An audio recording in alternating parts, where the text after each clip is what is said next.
श्रीराम नमस्कार. आज 3 मे 2026 श्रीमद भगवद्गीता व मनुष्य जीवन भाग 66. अक्षर ब्रह्मयोग या योगामध्ये भगवान श्रीकृष्ण आणि अर्जुन याचा मनुष्य कौटुंबिक, सांसारिक आणि व्यावहारिक जीवन जगतानाचे नियम आणि त्याच्यात येणाऱ्या अडचणी ह्या कुठल्या दृष्टिकोनातनं पाहाव्या हे भगवंत अर्जुनाला सांगतात. अर्जुनाने भगवंताला जे प्रश्न विचारले त्या प्रश्नांमध्ये मनुष्याची स्व ओळख आपण एका भागामध्ये पाहिलेलं होतं. पण स्व ओळख असताना काही वेळा मनुष्य निर्णय घेऊ शकत नाही. त्याच्यामध्ये निर्णय क्षमता असून जीवनामधल्या घडणाऱ्या घटना ह्या त्या जो निर्णयक्षम व्यक्ती असतो त्याचे सुद्धा हातपाय ढळतात. अर्जुन भगवंताने विचारतोय की अशी मानसिक अवस्था किंवा अशी मानसिक स्थिती जर जीवनात आली तर त्याला मनुष्याने कसं सामोरं जावं. युद्धभूमीवरती समोरचं सैन्य, कौरवांचं सैन्य हे समोर उभं आहे आणि भगवंताला त्यांना मध्ये धरूनच हे सर्व अर्जुनाला सांगायचं आहे. एखादा विषय आपण जेव्हा मांडतो तेव्हा एखाद्या कार्यक्रमाला जातो, लग्नाला जातो, समारंभाला जातो आणि ह्या ज्या कार्यक्रमासाठी जात असतो तिथं गेल्यानंतर त्या कार्यक्रमाच्या अनुषंगानेच इतर गोष्टींचं वर्णन करत असतं. विषयांतर झालं तर त्या वेळचं ते उचित बोलणं होत नाही. त्यामुळे भगवंताला अर्जुनाला समजावून सांगताना सुद्धा कौरवांची मानसिकता, त्यांची वैचारिकता, त्याचबरोबर पांडवांची वैचारिकता, त्याचबरोबर अर्जुनाची वैचारिकता, कारण अर्जुन हा सगळ्यांपेक्षा वेगळा आहे. भगवंताची प्राप्ती झालेली आहे, भगवंताला स्वाधीन केलेलं आहे, तेव्हा भगवंताचे शब्द कळत आहेत. पण तरीही मी त्यात कमी पडतोय असं अर्जुन सांगतोय. त्याचं कारण आपण काही वेळा समजतो की मला सगळं कळतं, मला सर्व गोष्टींचं ज्ञान आहे. पण इथं मनुष्यामध्ये ह्या स्थितीमध्ये अहंभाव निर्माण होतो. ज्या गोष्टी त्याला ज्ञात असतात, आपण जर समुद्रावरती प्रवास केला बोटीने तर आपल्याला जेवढं अनुमान असतं तेवढंच आपण म्हणतो की समुद्र आत्ता उथळ दिसतोय, मग जरा खोल दिसतोय. आणि मग बोटीत असलेल्या माणसाला म्हणतो की अजूनच जरा जास्त खोलीत जातोय, इथं खूप पुढे आलोय आपण, म्हणून खोल इथं जास्त असेल असं अनुमान करतो. आणि त्याच्यामध्ये मग त्या बोटीत असलेल्या लोकांशी चर्चा होते.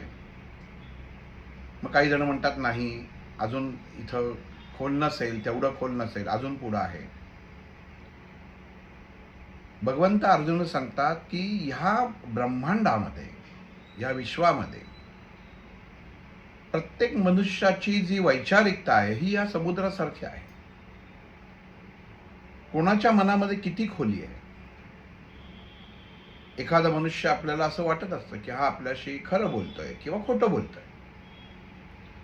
त्याची खोली किती असेल, म्हणजे किती पट तो बोलू शकतो. आपण 100 म्हणून त्याला एक मर्यादा ठेवलेली आहे की हा 100% खोटं बोलतोय किंवा 100% खरं बोलतोय. पण ही ज्ञात मर्यादा आहे. जसं माणसाचं वय हे आपण सर्वसाधारण सरासरीने विज्ञानाच्या दृष्टीने 100-150 वय धरलेलं आहे, आयुमान. आणि हे आयुमान धरलं असताना आपण किती जगतोय, ह्याच्यापेक्षा आपण कसं जगतोय ह्याच्याकडे माणसाकडे कधीच कळत नाही त्याला, किंवा त्याच्यावरती त्याचा विचार होत नाही. आणि भगवंत अर्जुनाला तेच सांगताय.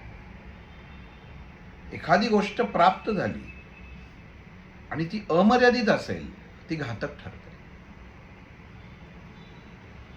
एखाद्या ठिकाणी तुम्हाला लांब रात्रीचा प्रवास आहे, एखादं सोन्याचं कड असेल, सोन्याची चेन असेल, तर तुम्ही ती लीलया सांभाळू शकता, गळ्यात घालू शकता, खिशात ठेवू शकता, गाडीत कुठेतरी लपवू शकता, सीटाखाली वगैरे. तुम्हाला काळजी नसते. पण तेच जर एक बॅगभर जर सोनं असेल, वास्तविक आपण त्याला म्हणू ना की हे घरावरती जाईपर्यंत हे दुःख असतं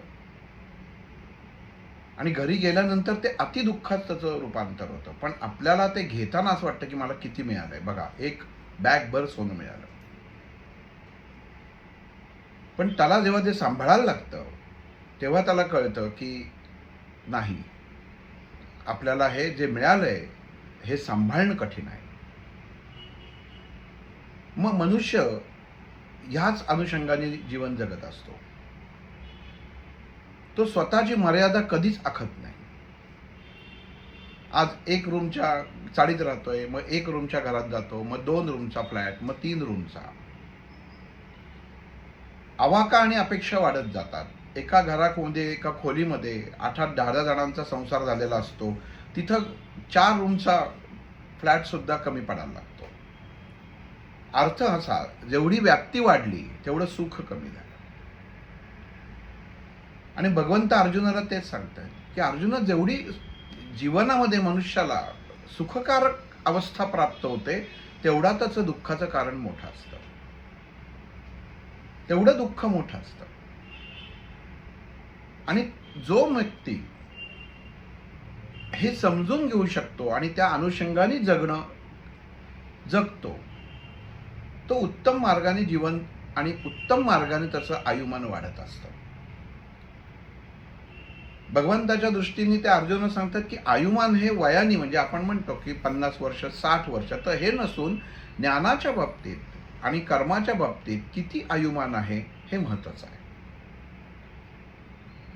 इथं अर्जुनाला भगवंत प्रश्न करतात, आज तुला हे समोरच्यांचं म्हणजे जे लढण्याला तू उभा राहिलेला आहेस त्याच्यामध्ये तुझं जे घाबरणं आहे किंवा गर्भगडीत होणं आहे, हा वास्तविक तुझ्या स्वतःचा मनातला जो अहंकार आहे हा तुला त्रास देतोय. कारण तू स्वत्वची आणि तुझी स्वतःची ओळख असून सुद्धा तुला मागं जायचं नाहीये. मनुष्याला जेव्हा लांब उडी मारायची असते तेव्हा तो 4 पावलं मागं जातो. धनुष्याला जेव्हा दोरीला बाण जोडला जातो तेव्हा ती दोरी मागं ओढली, जेवढी मागं ओढी, जेवढा ताण त्याला देतो तेवढा बाण तो पुढे जातो. हेच जीवन आहे. आपण जेवढं मागं जाऊ, म्हणजे ज्याच्यातनं जेवढी माघार घेऊ, माघार म्हणजे कशात घ्यायचे, तर काम, क्रोध, मोह, मत्सर, माया, अहंकार. एखादी गोष्ट मला पाहिजेच. भगवंत अर्जुनाला सांगतायत या पूर्ण सृष्टीतली कुठलीच गोष्ट अशी नाहीये की ती कायम स्वरूपात राहणार आहे. फक्त मी म्हणजे परमात्मा. ही जी फुलं आहेत, ही झाडं आहेत, ह्याची अवस्था सुद्धा बदलणार आहे. फक्त पंचतत्व, पंचमहाभूत हीच मूळ तत्वात राहणार आहेत. आणि म्हणून आपण जेवढा वेग कमी करू, विचारांचा असो, कृतीचा असो, तेवढा मनुष्य उत्तम जीवन जगणार आहे. अस्वस्थतापणा होते. आपण एखाद्या ठिकाणी जेवायला जातो, रविवार आहे जेवायला जाऊ, आणि त्या हॉटेलच्या बाहेर गर्दी बघतो, अरे उगाच आलो, इथं गर्दी किती आहे बघा. आणि जो पहिला येतो त्यातला, त्या गाडीतला दुसरा एक जण असतो, तो इतका अधीर असतो की तो कधी एकदा मागच्यानं सांगतो असं होतं त्याला की मी उतरून सांगतो की थांबा थांबा, खूप गर्दी आहे, आपण पुढे जाऊ. ही अधीरता झाली. म्हणजे एखाद्या गोष्टीची माहिती करून न घेता त्याला दिलेला प्रतिसाद. आणि मग तो गाडी मागं घ्यायला लागतो आणि तो वॉचमन म्हणतो की तुम्ही जेवायला आलाय ना, म्हणून तुम्हाला पार्किंग पाहिजे का. तो परस्पर विचारत नाही की तुम्ही बाहेर का चाललात. तो विचारतो की तुम्हाला जेवायला आलात का, काय झालं, तर आपण म्हणतो नाही नाही गर्दी खूपच आहे.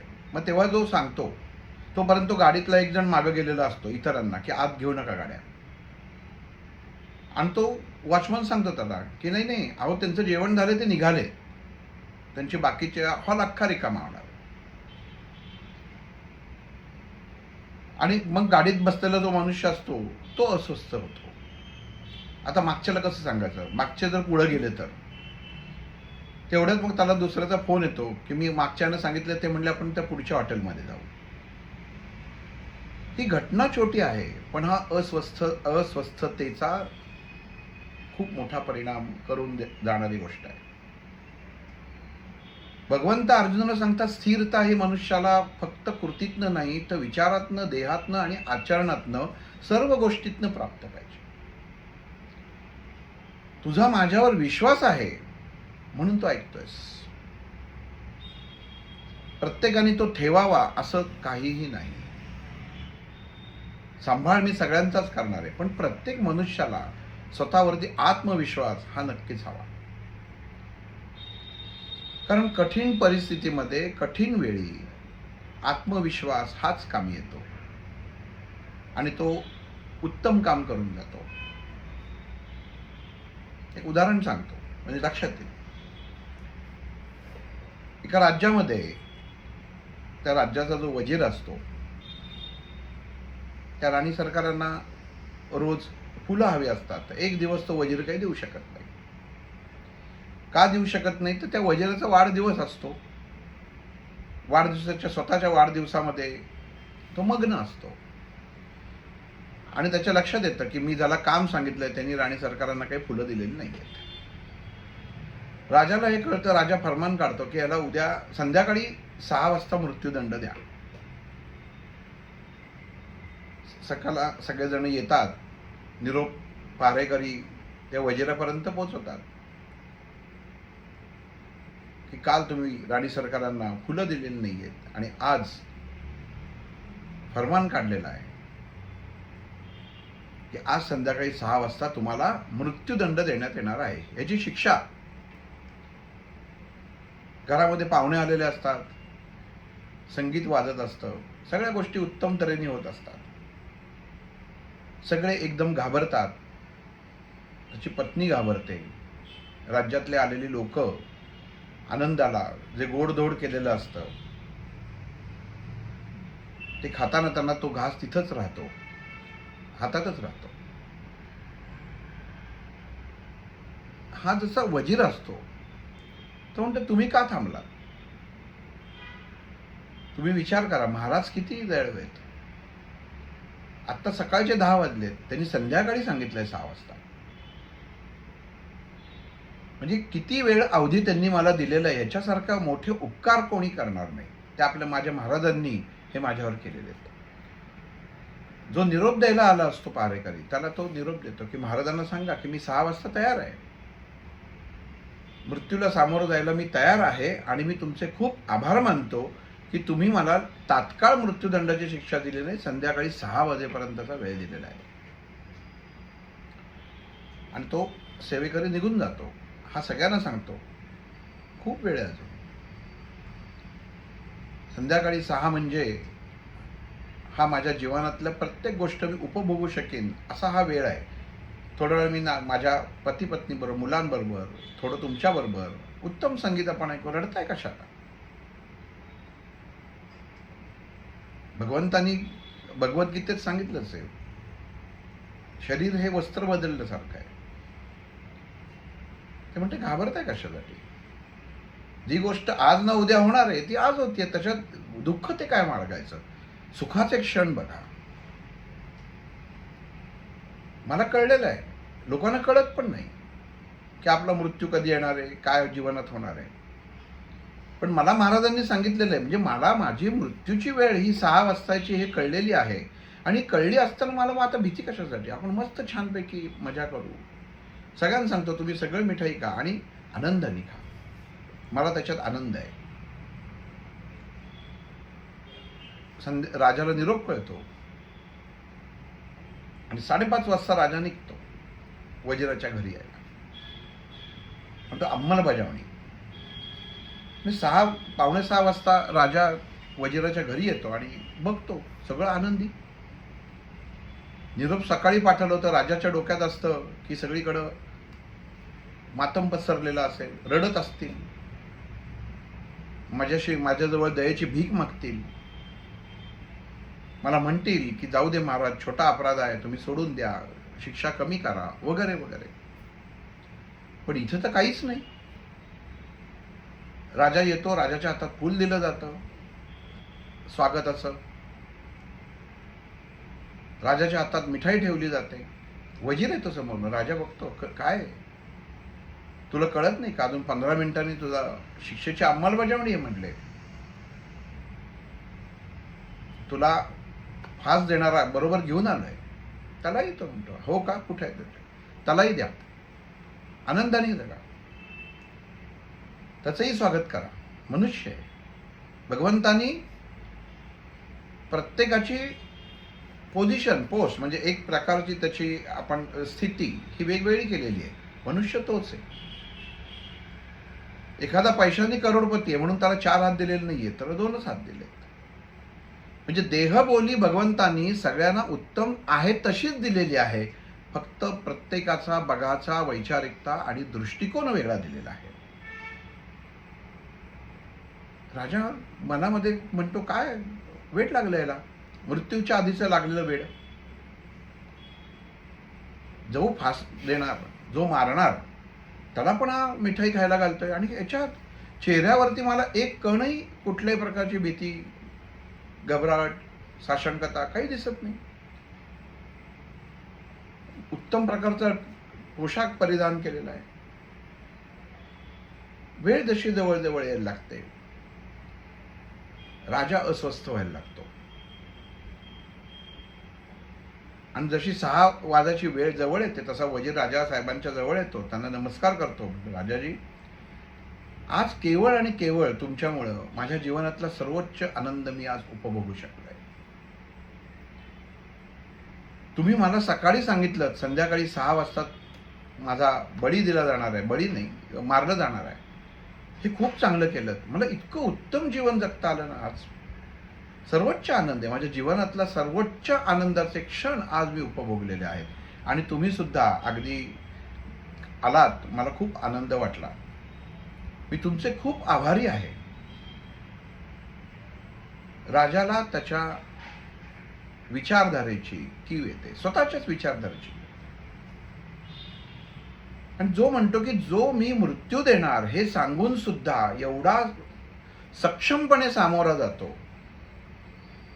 तर ह्याला मी मारलं तर माझ्या राज्याचं तर नुकसान होईलच. पण म्हणे हा माझा वैयक्तिक विजय पण होणार नाही, कारण विजय तर तसाच होईल, कारण तो आनंदाने मृत्यूला सामोरा गेला. म्हणजे एकंदरीत अपमान आणि या सर्व गोष्टी माझ्याच होईल. त्याच्यापेक्षा मी असं करतो, माझा उत्तराधिकारी म्हणून त्याला घोषित करतो, कारण हा न घाबरणारा आहे. राज्यावर कुठलंही संकट आलं तरी याची बुद्धिमत्ता, ह्याचं कौशल्य, ह्याची निर्णय क्षमता, ते प्रत्येकाला परतवून लावण्याची ताकद ह्याच्यात आहे. म्हणून तो वजिराला सांगतो, तुझा मृत्यूदंड रद्द करण्यात आहे आणि माझा वारसदार म्हणून आपण तुझा सत्कार करू. भगवंत अर्जुनाला हेच सांगतात. मनुष्य परिस्थिती बदलली की घाबरतो. घरामधलं कोणी आजारी पडतं, आपल्या जवळची एखादी व्यक्ती जाते.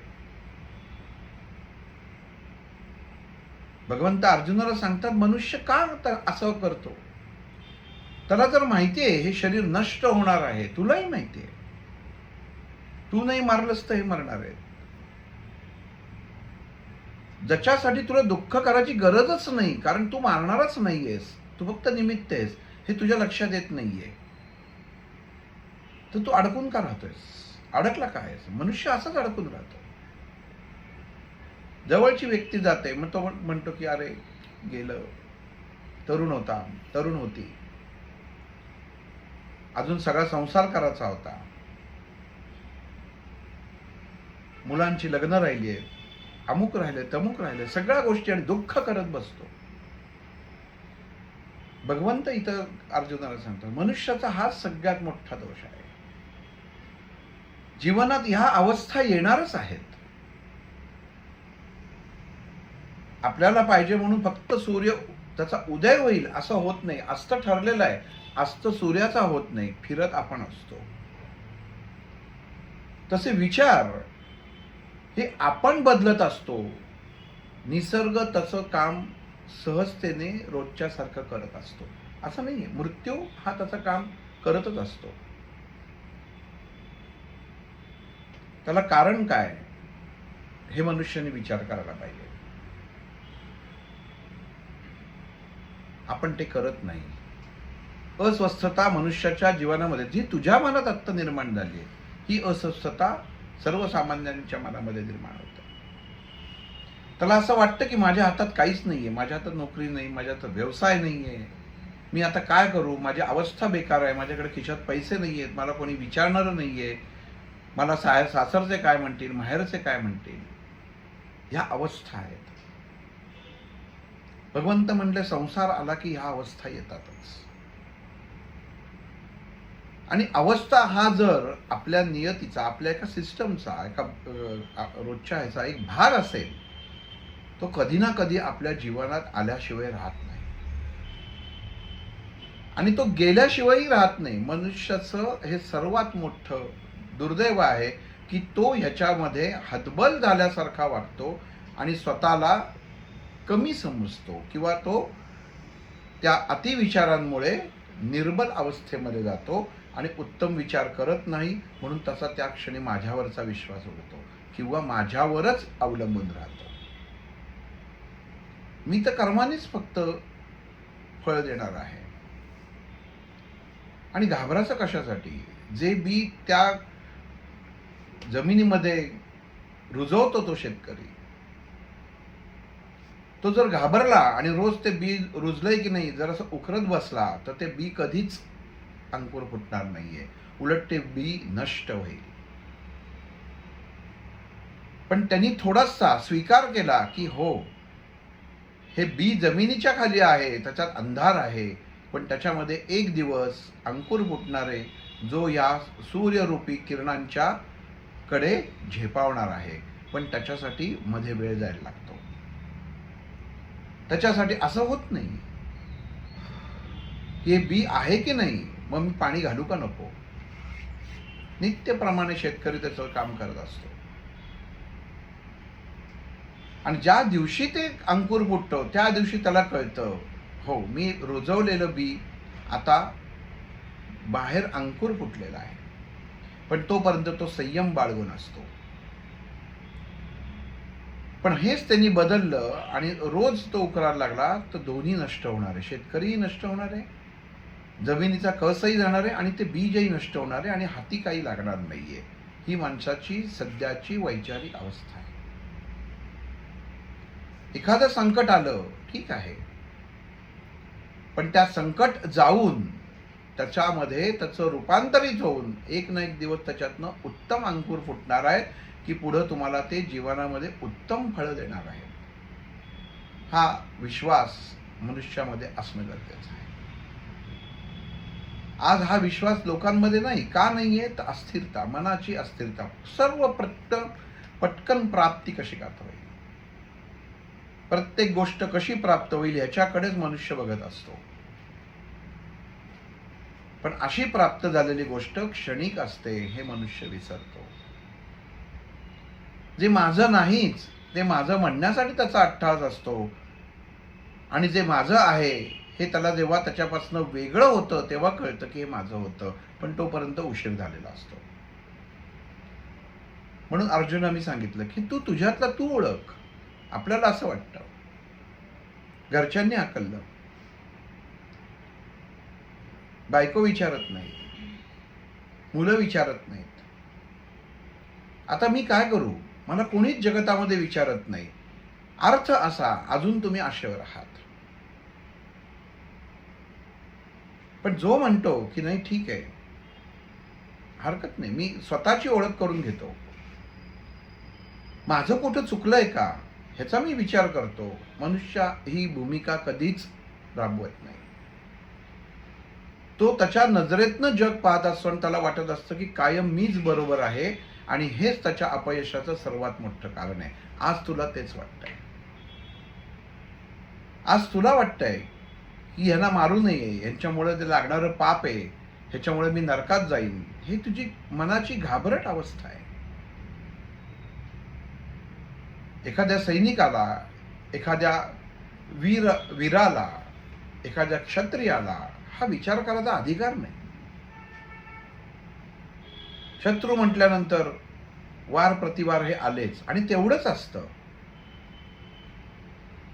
तू जे युद्ध करणार आहेस हे फक्त तुझ्या स्वार्थासाठी असेल की मला राज्य स्थापन करायचं आहे आणि मला त्याच्यावर अधिराज व्हायचं असेल तर हा तुझा स्वार्थीपणा झाला आणि मग तू असा विचार करत असशील तर ते तुझं बरोबर आहे. मग तुझं घाबरणं योग्य आहे.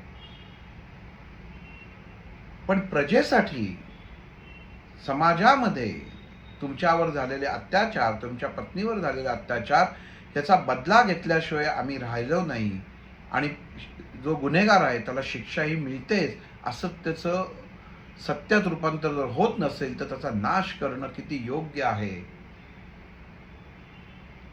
कर्णाच्या उदाहरणावरनं दिसतं. जीवन अख्ख्या आयुष्य सत्यावरती आणि दानाच्या याच्यावरती वागला पण राहिला कुठं? असत्याच्या बाजूला, अधर्माच्या बाजूला.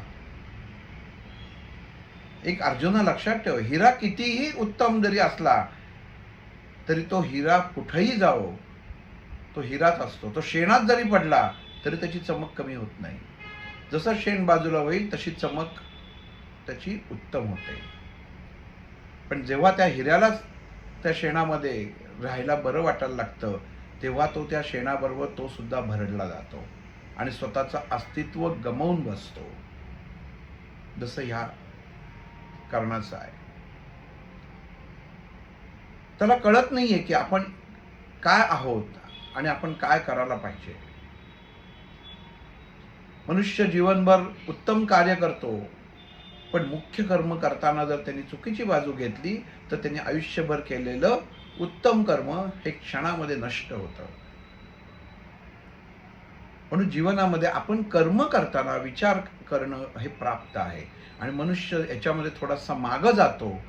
त्याला असं वाटतं की आपली चुकीचे दिवस आले. मला प्राप्त करायचं म्हटलं तर सर्व सोडणं गरजेचं आहे. माझी प्राप्ती करायचं म्हटलं तर अटी नियमांवर चालणं महत्वाचं आहे. आपण परमेश्वराची प्राप्ती करतो, आपल्याला महाराज भेटावेत, सगळे भेटावेत, पण सोडतो काय? काहीच नाही. संसार धरून आहे, संसारामध्ये अडकलेला आहे. कर्तव्य करायला पाहिजे पण कर्तव्यात अडकलं नाही पाहिजे. मी होतो म्हणून तुझं शिक्षण झालं हे मुलांना म्हणणं चुकीचं आहे. तुझं शिक्षण होणारच होतं, तुझ्यासाठी मला भगवंतांनी माझी सोय केलेली आहे हे आपण स्वीकारलं पाहिजे. नाही तर प्रत्येक घरामध्ये उत्तम मूल जन्माला आलं असतं. काही लोकांच्या घरामध्ये अर्धवट मुलं जन्माला येतात. त्याचं कारण काय? त्यांचं ते कर्म असतं, ते भोगालाच आलेले असतात, पण ते आई वडिलांचं पण कर्म असतं. त्या अनुषंगानेच भगवंतांनी त्यांना पाठवलेलं असतं की ठीक आहे, तुझे भोग आहेत हे तुला अशा तऱ्हेने भोगाचे आहेत. भगवंताची सेवा. एखादा अर्धवट असतो बघा, आपल्या जीवनामध्ये कित्येक वेळा आपण बघितलं असेल, एखादा अर्धवट व्यक्ती असतो, चुकीची क्रिया करतो, काहीतरी आपल्याला फेकून मारतो. आपण जातो का त्याच्या अंगावरती मारायला परत? ह्यांनी मला मारलं, तोंडात मारतो, हात मारतो, हे फाडतो, ते फाडतो, काही करतो. पण आपण त्याला कुठल्या प्रकारची प्रतिक्रिया देतो? अरे अरे, किती वाईट अवस्था आहे, इतका वेडा आहे, काही कळत नाहीये. माझा फोन फेकला खाली, फोनला तडा गेला, काय करणार? वाईट वाटतं. भगवंतानी हेच सांगितलेलं आहे. मनुष्याचा दोष कुठं होतो? इथंच उत्पन्न होतो. ह्याला दृष्टीदोष म्हणतात. पण हेच जर चुकून मुलाच्या हातनं पडला, बायकोच्या हातनं पडला, कोणाच्या मित्राच्या हातनं पडला, आपण लगेच म्हणतो तुला कळत नाही का, तू पाडलास फोन मला. त्याच्यावरनं भांडणं होतात. नुसता हात लावला तर भांडणं होतात, चुकून हात लागला तर भांडणं होतात. आणि इथं तर मारतो, कारण त्या बेड्याला कळतच नसतं आपण मारतोय. आणि आपल्याला कळत असतं की त्याला कळत नाहीये. आपण इतके शहाणे असतो, आपल्या वैयक्तिक जीवनामध्ये जगताना हे शहाणपण आपण विसरतो. आपण आपले नियम हे आपल्या घरच्यांवर लादतो. माझ्या दृष्टिकोनातनं असं आहे, हे योग्य आहे आणि हे अयोग्य आहे, हे करायचा अधिकार आपला नाही, असं भगवंत अर्जुनाला सांगतो. उत्तम जीवन तेच जे मी निर्माण केलंय. प्रत्येक भाग तुला उपभोगाचा आणि भोगाचा आहे. माझ्या घरामध्ये आपल्या पाहुणे येतात, घरचे राहायला येतात. काही वेळ असा होतो की आपल्याला वाटतं की अरे भाऊ आला, इतके दिवस राहिलाय, कधी जातोय. तोही हालाचा घेत नाही आणि आपण म्हणत असतो कधी जाणार आहे आता.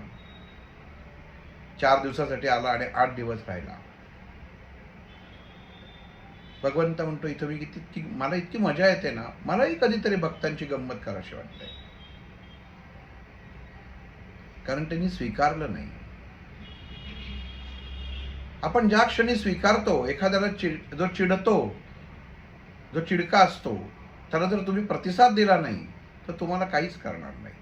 पण त्या चिडवणारा जर तुम्ही सारखं चिडवत बसलात तर तो आक्रस्थळेपणा केल्याशिवाय राहणार नाही. भगवंत अर्जुनाला सांगतात, मूक स्थिती उत्पन्न होणं मनामध्ये आणि माघार घेणं हे जीवनामधले सर्वोत्तम यशस्वी होण्याचे 2 मार्ग आहेत. विचारधारा नसते माणसाची, कृती पटकन करतो. घरामध्ये एखाद्या वेळी आपण बसलेलो असतो, टीव्ही बघत असतो, 3-4 जण, आणि एकदम घरामध्ये मुलगी ओरडते, ऐका काहीतरी झालं म्हणून पाय खाली त्याच्या झुरळ का काहीतरी दिसतं. दुसरा मुलगा असतो, त्याला काही माहीतच नसतं, पण तो हातामध्ये त्याच्या मात्र पेपर किंवा काय असेल ना ते मारायला लगेच हातात येतं. आणि मग ती मुलगी म्हणते काही नाही, मला तो बॉल होता, मला वाटलं की काही झुरळ बिरळ आलं काय. मग ते आई वडील त्याच्यामध्ये तुला अक्कल नाही का, एवढं कळत नाही का, घाबरतेस काय. पण आई वडिलांनी कृती केलेली असते, मनामध्ये ते निर्माण झालेली असते अवस्था. भगवंत सांगतात, अर्जुना, जो मनुष्य कुठलीही कृती करताना विचार करत नाही त्याच्या हातनं चूक घडल्याशिवाय राहत नाही. कुठलीही तुम्ही कृती करताना 2 मिनिटं विचार करा. ध्यानाचा उपयोग काय? ध्यानस्थ अवस्था म्हणजे काय? विचारधारा. तुमच्या समोर चहा आला, मनामध्ये 2 मिनिटं विचार करा, मग प्या. प्रश्न विचारा स्वतःला, मग प्या. पण तुम्ही जर विचारधारा सोडली तर तुमचं जीवन असह्य होईल. पण विचार करायची सवय लागली तर तुमचं जीवन सुसह्य होईल. पटकन कुठल्याही घटनेला प्रतिसाद देणं हे सर्वात अगोदर थांबवलं पाहिजे. जसा अर्जुन आता तू प्रतिसाद देतोयस, तुला विचार नाही येते, तुझ्या डोक्यामध्ये फक्त स्वतःबद्दलच विचार आहेत. मी ब्रह्मचारी राहीन, संन्यास घेईन, मी वनात जाईन. तुला शोभतच नाहीये. किती स्वार्थी असतो. तू वनात जाशील का? तुला युद्ध नकोय, तुझ्या हातनं पाप घडणं नकोय म्हणून तू वनात जाशील. अरे पण ज्या स्त्रीचा अपमान झालाय तिचा तू नवरा आहेस, त्याचं काय? नवरा म्हणून तुला काही अधिकार आहे की नाही? तुला काही वाटतं की नाही? भगवंतांनी अर्जुनाला कोंडीत, शाब्दिक कोंडीत पकडायचा प्रयत्न नाही केला, वस्तुस्थिती समोर मांडली. आपणही सोडून जातो, नको नको मी जातो, ही अवस्था मला नकोच आहे, मी याच्यातनं मोकळा होतो. भगवंत म्हणतात पळवाट नाही पाहिजे. आलेल्या गोष्टीवर मात करणं गरजेचं आहे. कारण मी त्यालाच संकट देतो जो मात करू शकतो. हा सुद्धा एक परमेश्वराचा मोठा गंमतच आहे. सगळ्यांना अशी संकट देत नाही, अशांनाच देतो की त्याला कळतं की हा या संकटातनं बाहेर पडू शकेल, नाही तर पूर्ण संपू शकेल. इथंच भगवंत सांगतात की मानसिक असं स्वतःला ओळख, स्वतःसाठी जग. स्वतःसाठी जग म्हणजे स्वार्थासाठी नाही. स्वतःला ओळखलं की कळतं की माझी गरज काय आहे. एक पोळी, एक भाजी, बस. मग त्याच्यासाठी एवढा आटापिटा कशाला. अख्ख्या दिवसभर वणवण वणवण वणवण करून शेवटी पोटाची खळगीच भरायची आहे, ह्याच्या व्यतिरिक्त नाही. पण मनुष्याला ते कळत नाही आणि काल्पनिक गोष्टींच्या मागे लागतो, सुखावह गोष्टींच्या मागे लागतो. आणि ते वास्तविक असतात का अर्जुना? जगतामध्ये एक अशी गोष्ट निर्मितच नाही की जी निर्माण झालेली आहे पण ती फक्त सुख देऊ शकते, ती दुःख दिल्याशिवाय राहत नाही. कारण सुख हीच दुःखाची निर्मिती आहे. म्हणून विचार करणं हे गरजेचं आहे. मनुष्याने कुठलीही कृती करताना आधी विचार करावा आणि मगच कृती करावी. अन्यथा त्याच्या हातनं चुकीची कृती होऊ शकते आणि नंतर मग त्याला पस्तावा होतो. माझ्यासमोर एक क्षण, आपण जसं सांगितलेलं आहे की देवाच्या द्वारे उभा क्षण बरी, एक क्षण बाद झाला. का? तर तुमच्या स्वार्थासाठी. जरा विचार करा, मी का थांबलोय, मी का आलोय, मी आत्ता भगवंताचं दर्शन घेतो गरजेचं आहे का? आपण म्हणून काय प्रश्न झाला, हा गरजेचा आहे का? म्हणजे मी देवासमोर उभा आहे पण मी का उभा आहे हे माणसाला उत्तरच कळत नाही. मी आलोय, रोजची साधना आहे, मला मन प्रसन्न वाटतं, माझा दिवस चांगला जातो. अरे अर्जुन, ह्याच्यात स्वार्थ आहे म्हणजे तू दुबळा आहेस. माझा आधार तुला घ्यायला लागतो याचा अर्थ तू दुबळा आहेस. बस तुझं स्वतःचं अस्तित्व कुठे आहे? तुला जन्माला घातलं, तुला बुद्धी दिली, सर्व गोष्टींमध्ये तुला तयार केलं, पण तू काही करत नाहीयेस. जे नकोय ते मला द्यायचा प्रयत्न करतोयस, जे पाहिजे ते द्यायचा प्रयत्न करत नाहीयेस. मला भाव पाहिजे, तो तू देत नाहीयेस. तुझा एक तो क्षण पाहिजे जो फक्त माझा आहे, आणि तो क्षण तू मला दिलास तर तू तुझा विसरणार आहेस, तेव्हाच तू ते मला देऊ शकतो. आणि मनुष्याच्या हात नाही घडत नाही. तुम्ही उत्तम पूजा कराल, फुलं आणाल, सजवाल, सुगंध उदबत्त्या आणाल, प्रसाद छान कराल, डेकोरेशन कराल, पण आचरणामध्ये तो जर भगवंताच्या प्रती एक क्षण नसेल तर सगळं व्यर्थ आहे. कारण त्याला बाकी काहीच नको आहे. परमेश्वर कधी सांगतच नाही मला अमुक साबण पाहिजे, मला तमुक साबण पाहिजे, मला असं दे. तुम्ही निवडता, त्याची अपेक्षाच नाही. मला जे पाहिजे ते मला तुम्ही द्या. तुमच्या मनाची स्थिरता मला हवी आहे. भगवंत अर्जुन सांगतात सर्वसामान्य मनुष्य का जीवनामध्ये यशस्वी होतो, तर त्याला त्याच्यावर सर्वसामान्य विचार नसतात, त्याची मनाची स्थिरता नसते. आज जशी तुझ्या मनाची स्थिरता नाही, आणि मग शरीरामध्ये कंप निर्माण होतो, जसा तुझा झाला. जे तुझं खेळणं होतं, हे गांडीव तुझं खेळणं होतं, कसाही लिलाया तू त्याचा वापर करत होतास, आज ते तुझ्या हातातनं गळून पडलंय. ते विचार कर, जे तुझं होतं ते सुद्धा गळून पडलं. तुला असं वाटलं की माझ्या खांद्यावरती होतं, तू त्याला उचलून धरलं होतंस, त्याला तू आधार दिला होतास, त्याला तू पकडून ठेवलं होतंस, तुझेच हात थरकप कापले, तुझीच मानसिक अवस्था ढळली, तर ते काम करेल का?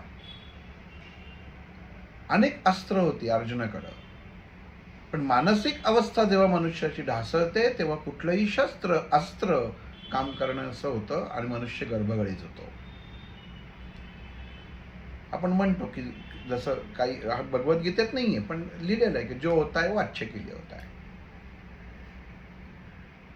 ही अवस्था पण आपण स्वीकारली पाहिजे. जीवन येणं आणि जीवन संपणं ही एक नैसर्गिक क्रिया आहे.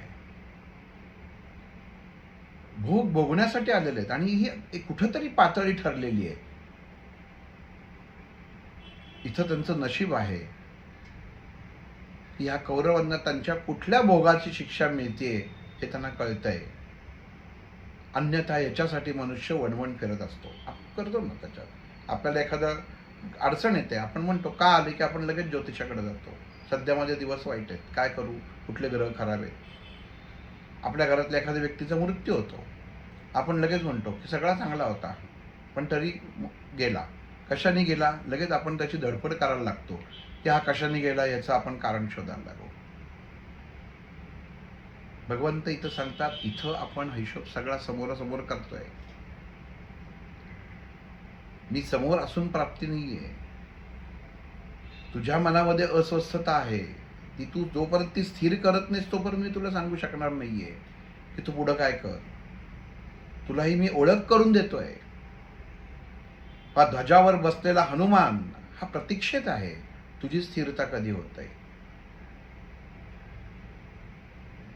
कारण जोपर्यंत रथावरती मारुतीराय बसलेले होते कपिध्वज म्हणून, स्थिरता होती. खाली संभाषण गीता चालू होती, मध्ये बोलले नाहीत. स्थिरता म्हणतात त्याला. विचारांची स्थिरता ज्या मनुष्याच्या जीवनामध्ये उत्तम असते. मग स्थिरता जीवनामध्ये म्हणजे काय, तर मन स्वस्थ असणं. अस्वस्थता निर्माण झाली की मारुतीने असं म्हटले का किती वेळ बसले, खाली चालू झालं त्यांचं संभाषण संपलं का, किती वेळ सांगतायत. याला हा एवढा हुशार विद्यार्थी, सगळं शिकलेला, स्थितप्रज्ञ, तरी याला सांगायला लागतंय असं मारुतीराय बोलले नाही. भगवंतही बोलले नाही की तू एवढा तुला आपण म्हणतो मुलांना की एवढा शिकवला, ग्रॅज्युएट झालायस, सगळं दिलं, पण तरी तुला अक्कल नाही. इथं भगवंत बोलले नाही अर्जुनाला तसं. मानसिक अवस्था समजून घेतली. मनुष्य कितीही उच्च शिक्षित असो, स्थिर असा असो, अगोदर तरी उत्तम कर्म केलेला असो, आप्तजन जेव्हा समोर येतात तेव्हा तो ढासळतो. आणि हा कमकुवतपणा भगवंत अर्जुनाला जीवनातनं काढून टाका असं सांगतायत. म्हणजे याचा अर्थ असा की आपल्या सभोवताली घडणारी प्रत्येक गोष्ट आपण सहजतेने स्वीकारणं गरजेचं आहे. तू मारलं नाहीस तरी मरणार आहे, त्यांचा मृत्यू तर निश्चितच आहे.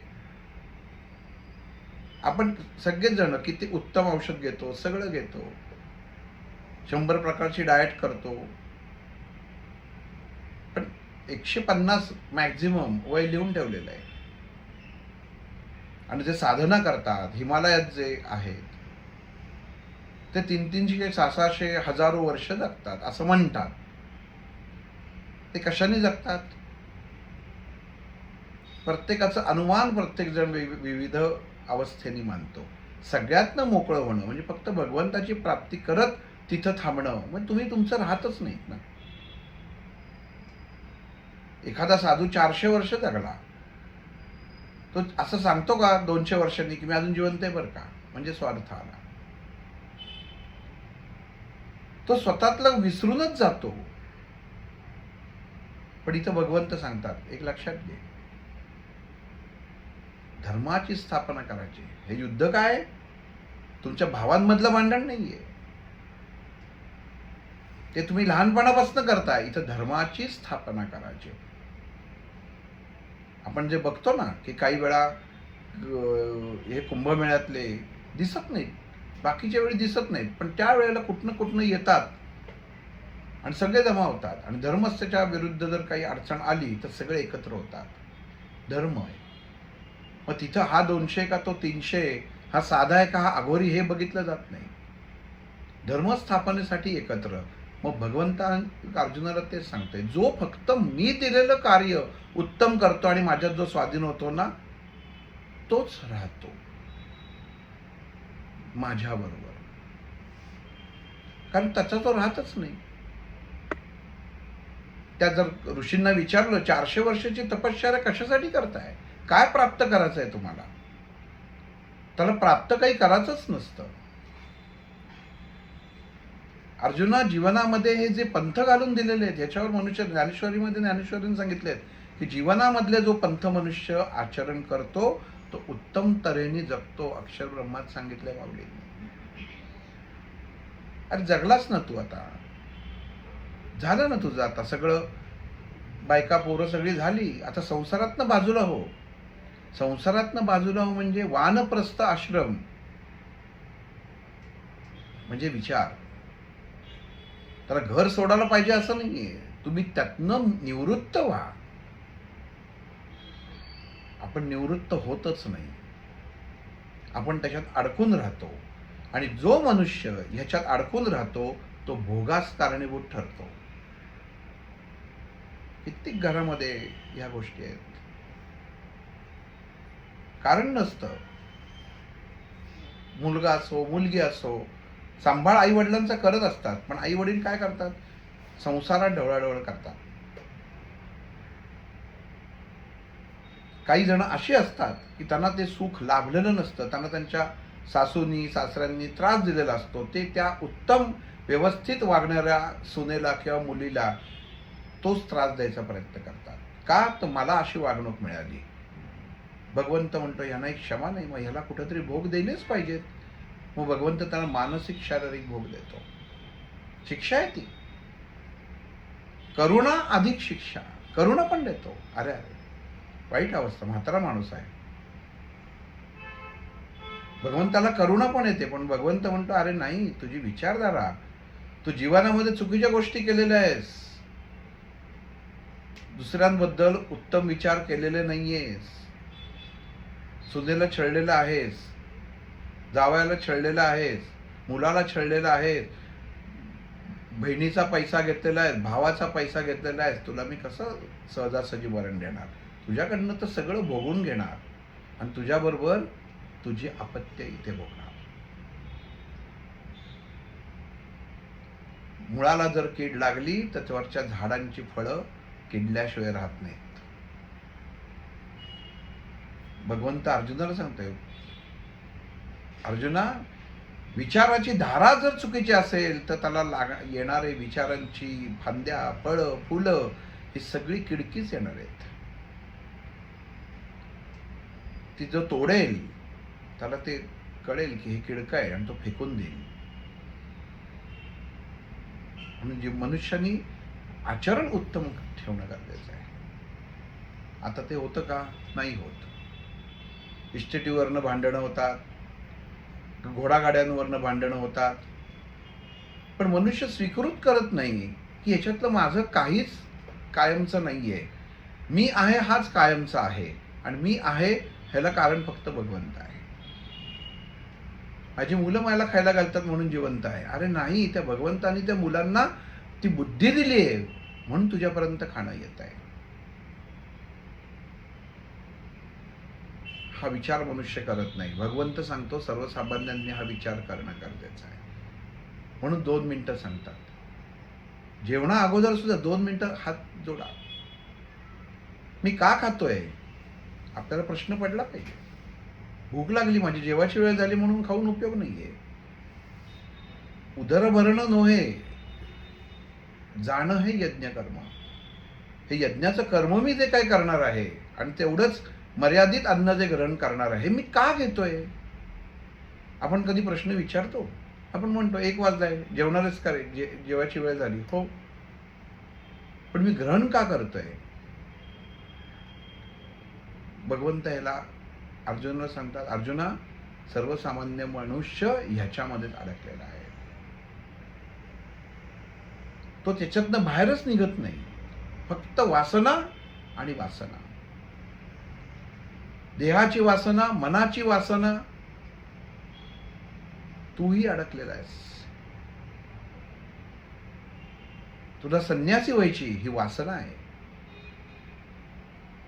पत्नीचा उपभोग घेतलास आणि आता विचार करतोयस मला काही नको.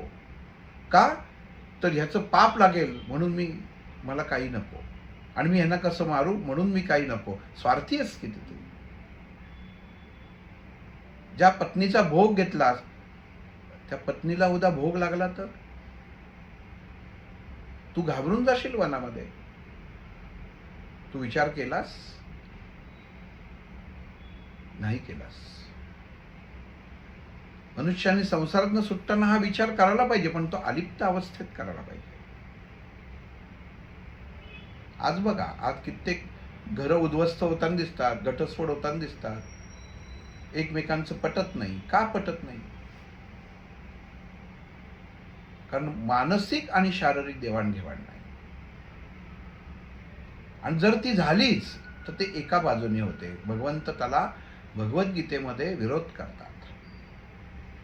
निर्णय घेणारा तू कोण? अर्जुन? द्रौपदीचा नवरा? पांडवांचा भाऊ? आणि तुझी ओळख आहे? धृतराष्ट्र तुझा काका आहे, त्याचा तू पुतणा आहेस म्हणून तू लढतोयस? तू क्षत्रिय आहेस एवढंच लक्षात ठेव. या युद्धभूमीवरती फक्त सैनिकच येतो, इथं नातं येत नाही. जीवनातल्या रणभूमीवरती कर्तव्य हेच येतं, आपले नातं तिथं विसरायला लागतं. ही माझी बायको आहे का माझा नवरा आहे हे तिथं तुम्हाला विसरायला लागतं. फक्त भगवंत इथं आहे ना. भगवंत कसा अर्जुनाच्या बरोबर आहे. नात्याला घेऊन आलास की संपलं. कोसळतोच मनुष्य, कारण त्याला चिकटलेला असतो. त्याला असं वाटतं की कधीच नष्ट होऊ नये. ती माझ्या बायकोवर खूप प्रेम करतो, ती कधीच जाऊ नये. मी माझ्या मुलांवर प्रेम करतो, त्यांच्यावर कधीच संकट येऊ नये. असं होतच नाही. जो अविभाज्य भाग आहे तो अविभाज्यच आहे. या वर्षी पाऊस जास्त पडला तर पुढच्या वर्षी जर दुष्काळ आला तर तो सहजतेने स्वीकारण्याची ताकद आपल्यात पाहिजे. ही सहजता झाली. पण खात्री पाहिजे की एक ना एक दिवस पाऊस परत पडणार आहे. इथं मनुष्य स्थिर अवस्थेत राहत नाही. पटकन कृती करून मोकळा होतो आणि झालेली कृती कदाचित चुकीची होते. म्हणून अर्जुना, तू जे प्रश्न विचारतोयस किंवा तू जे माझ्याशी बोलतोय ह्याच्या आधी तू 2 मिनिटं मौन सांभाळ. आपण कधी बघतो कधी की एखाद्या ठिकाणी मनुष्य गेलेला असतो की आपण ह्यांच्यासाठी 1 मिनिटाचं मौन बाळगू. तुम्ही कधीतरी कुठंतरी अटेंड केला असेल, त्याच्यात त्या माणसाच्या व्यतिरिक्त कुठला विचार येतो? की हा मनुष्य कसा 1 मिनिटं त्याच्यामध्ये जातो. भगवंत इथं सांगतात तिथं गेलेल्यासाठी मिनिट आहे, तर इथं तुम्ही 2 मिनिटाचा विचार करा. स्वतःसाठी करा. आपल्या हातनं कृती चुकत नाहीये ना याचा अंदाज घ्या. ज्ञानाची मुख्य उपयोगिता ही विचारांमध्ये आहे. ज्ञानाचा उपयोग कर. स्थितप्रज्ञ आहेस तू. समाजाला तुझ्याकडनं ज्ञान हवंय असा मनुष्य जर अशिक्षितसारखा वागायला लागला, गर्भगळीत व्हायला लागला, तर इतरांनी तुझ्याकडनं काय बोध घ्यायचा? समोरचे बसलेलेच आहेत. हे कौरव नाहीये. सर्वसामान्य जीवनामध्ये ही संकट आहेत आणि आपल्या बाजूला दबा धरून बसलेली ती वाईट प्रवृत्ती, गुन्हेगारी प्रवृत्ती आहे की जी आपल्यावरती कधीही हावी होऊ शकते. म्हणून अर्जुना, तुझं मन स्थिर असणं, तू मनाने कणखर असणं गरजेचं आहे. आणि विचार कर. लगेच कृती करू नकोस. मनुष्य पटकन कृती करतो, इथंच चुकतो. एक उदाहरण सांगतो आठवलं म्हणून. एका बोटीतनं एका देशातनं दुसऱ्या देशामध्ये एक मनुष्य प्रवास करत असतो. अतिशय ज्ञानी असतो. पण ज्या देशामध्ये येतो त्या देशामध्ये तो काही करू शकत नाही आणि त्याच्या ज्ञानाला कोणीच किंमत देत नाही. आणि त्याच्याबरोबरच एक न शिकलेला, कमी शिकलेला एक व्यापारी असतो. धनाढ्य असतो, पण त्याला बुद्धी नावाचा प्रकारच नसतो, ज्ञान नावाचा प्रकारच नसतो. तो म्हणतो काय, काही नाही, डोकं लागतं म्हणले, फक्त व्यवसाय कर, पैसा कमवायला डोकं लागतं, बाकी काही लागत नाही. मनुष्याला पैसा मिळतोच. ज्ञानी मनुष्य म्हणतो असं नाहीये. ज्ञानाची किंमत आहे. ज्ञान सुद्धा उत्तम आहे.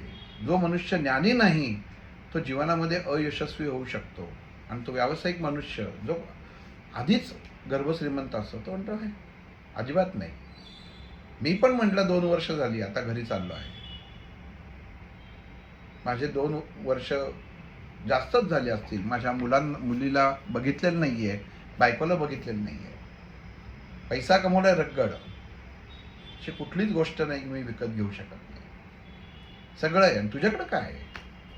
तू एवढा ज्ञानी आहेस,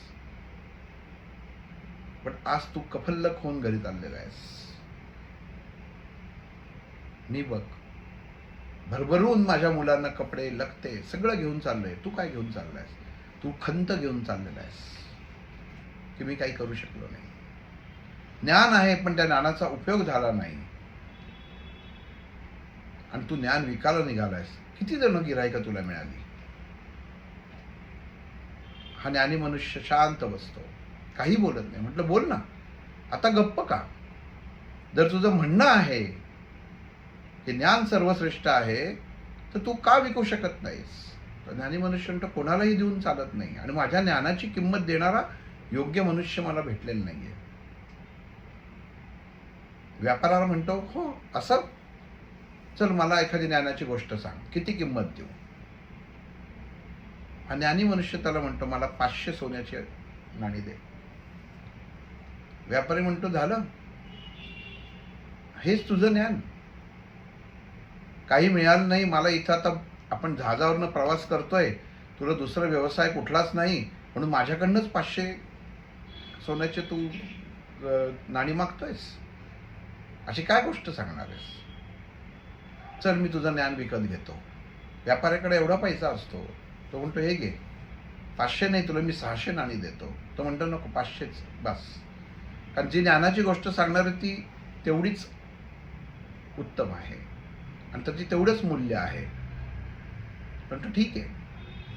तर ज्ञानी मनुष्य 500 सोन्याची नाणी घेतो आणि त्याला सांगतो कुठलीही जीवनात गोष्ट करताना 2 मिनिटं आधी विचार कर आणि मग कृती कर. तर व्यापारी हसतो आणि म्हणतो फसवलंस मला तू. काय तू मला ज्ञान काय पाजळलंस तुझं? तर कुठलीही कृती करताना विचार करताना काही कार्य करताना 2 मिनिटं आधी विचार कर. हे काय ज्ञान झालं? ठीक आहे म्हणला, चल तुला देणं आहे, तुला पैशाची गरज आहे, मी समजू शकतो की तुझं घरदार चालणार नाही. निदान मी असं समजेन मी काहीतरी माझ्या जीवनामध्ये केलं. पण ज्ञानी मनुष्य शांत असतो, तो काहीही बोलत नाही. कारण त्याचे ज्ञान, जेव्हा ज्ञान प्राप्त होतं तेव्हा अहंकार संपतो, अहम संपतो. तो शांत बसतो आणि तो ठीक आहे, मी माझ्या ज्ञानाची किंमत 500 तुम्ही सोन्याची नाणी दिलेली आहेत, आपला व्यवहार संपलेला आहे.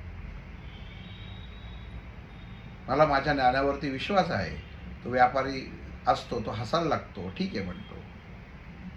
जहाज ह्याला लागतं. व्यापारी घरी येतो, बघतो घर शांत आहे. खोलीत जातो, पलंगावरती बायको झोपलेली असते आणि बायकोचा हात आणि पाय एका मुलाच्या अंगावर असतो. इतका चिडतो, इथं मी कष्ट करतोय, यांच्यासाठी दिवसभर राबतोय आणि हे बघा इथं काय करते, जिच्यावरती मी प्रेम केलं, जिच्यावर एक घर सोडून आलो, ही स्वतःचा शरीराचं इतकं उपभोग घेतेय, मला किती फसवतेय पतिव्रता म्हणून. चिडतो. लाज वाटत नाही? हे मला बघायलाच कसं तरी वाटतं की माझी पत्नी एका पुरुषाच्या मिठीत आहे. इतका त्याचा रागाचा तिळपापड होतो, बाजूची काठी घेतो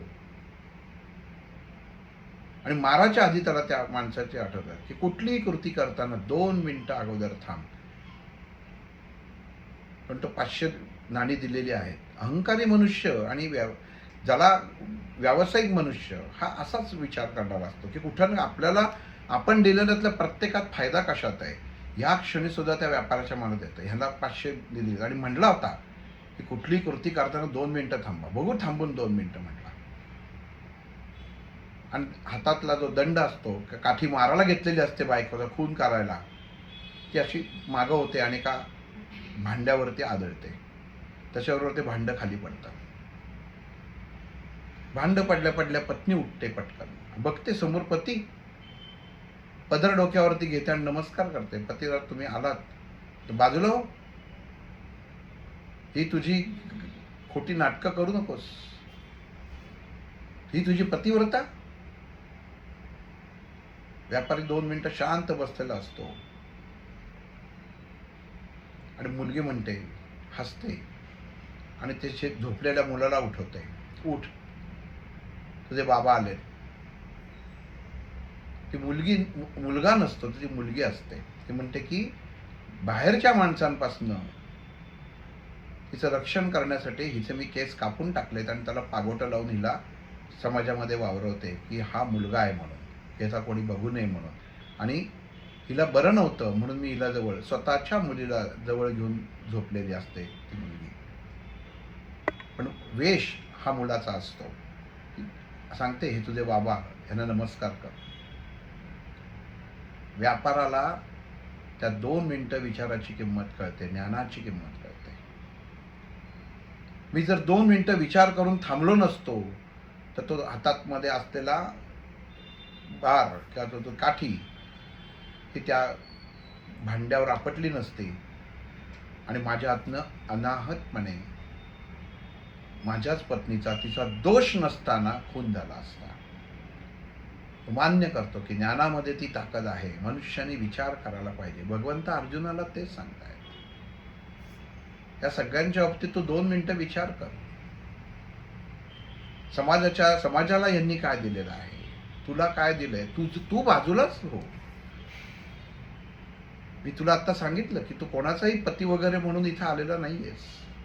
सैनिक आहेस, क्षत्रिय आहेस, लढासाठी आलेला आहेस आणि शत्रू म्हणून समोर उभे आहे. तर याचं प्रत्येकाचं तू वैयक्तिक वैचारिक मूल्यमापन कर. यांनी काय केलंय? जो मनुष्य आपण काय आहोत, मी कोणाचा वडील आहे, कोणाचा भाऊ आहे, हेच धरून जर मी जीवन जगलो तर मनुष्याच्या हातनं चुकीच्या घटना भावनात्मक होऊन घडू शकतात. पण मी जो मनुष्य आहे ह्याला परमेश्वरांनी का जन्माला घातलं ह्याचा विचार केला तर तुमचा दृष्टिकोन बदलतो, दृष्टी बदलते. कारण मुलाकडं बाप म्हणून बघणं आणि मुलांनी जेव्हा चूक करते तेव्हा एक कडक पिता म्हणून बघणं, ह्याच्या ह्या 2 भूमिका असतात. तसं तो सांगतो की ह्यांच्याकडे तू नजर बदलल्यावर कळेल. म्हणून भगवंतानी अर्जुनाला सांगितले, मनुष्याला स्वतःमध्ये बदल घडवणं गरजेचं असतं. मी काय आहे, स्वत्वाची ओळख जोपर्यंत मनुष्याला होत नाही. माझ्या भोवती संकट आली आहेत. अर्जुन, तू विचार करे, का घडतंय समोर? कारण तर तुला माहितीच आहे, पण साधारण माणसाला कळत नाही. तुझ्या समोर युद्धभूमी आहे, तुझ्या समोर शत्रू आहे, पण प्रत्येक मनुष्याच्या समोर शत्रू आहेत आणि तो युद्धभूमीवरतीच वावरत असतो. फक्त त्याचा दृष्टी आणि दृष्टिकोन उत्तम हवा की आपण कोणाशी संग करावी आणि कोणाशी संगत करावी हे त्याला कळलं पाहिजे. तुझ्याशिवाय मी कोणाशी संगत केली आहे? कुठल्या भगवंतानी, कुठल्या देवतेनी कोणाशी संगत केली आहे? तर नाही. संगीताशी संगत केलेली आहे प्रत्येक देवानी. आपण कधी ऐकलंय कधी विष्णू आणि शंकर मित्र होते, आज इकडं एकमेकांच्या घरी जेवायला गेले होते? नाही. प्रत्येकाच्या हातात संगीत आहे, स्थिरता आहे. संगीत म्हणजे काय? तर स्थिरता, संग असणं म्हणजे स्थिरता आली. ज्याच्यातनं स्थिरता प्राप्त होते आणि त्याच्यातनं स्वर उत्तम निघतो. कधी असं वाटलं का की त्याच्यात वाईट स्वर निघतो? त्या वाद्याशी जेव्हा उत्तम संग होते तेव्हा सूर उत्तम निघतात. पहिल्यांदा बेसूर निघतात, वाजवता येत नसतं. आपण म्हणतो अरे नको वाजव, कर्कश आवाज येतोय. पण त्याची जेव्हा संग होते, त्याच्यात मिसळून जातो, तेव्हा उत्तम स्वर निघतात. अर्जुना, माझी ओळख तर झालेली आहे, पण समाजाला जेव्हा माझी ओळख होईल, सुरुवातीला त्यांना वाटेल की मी काहीच प्राप्त केलं नाहीये. पण जेव्हा एकमेकांची आमची ओळख उत्तम होईल, त्याला कळेल की भगवंत हाच फक्त माझा आहे, तेव्हा त्याच्या जीवनामध्ये उत्तम संगीत वाजल्याशिवाय राहणार नाही. आज इथं थांबू. श्रीराम.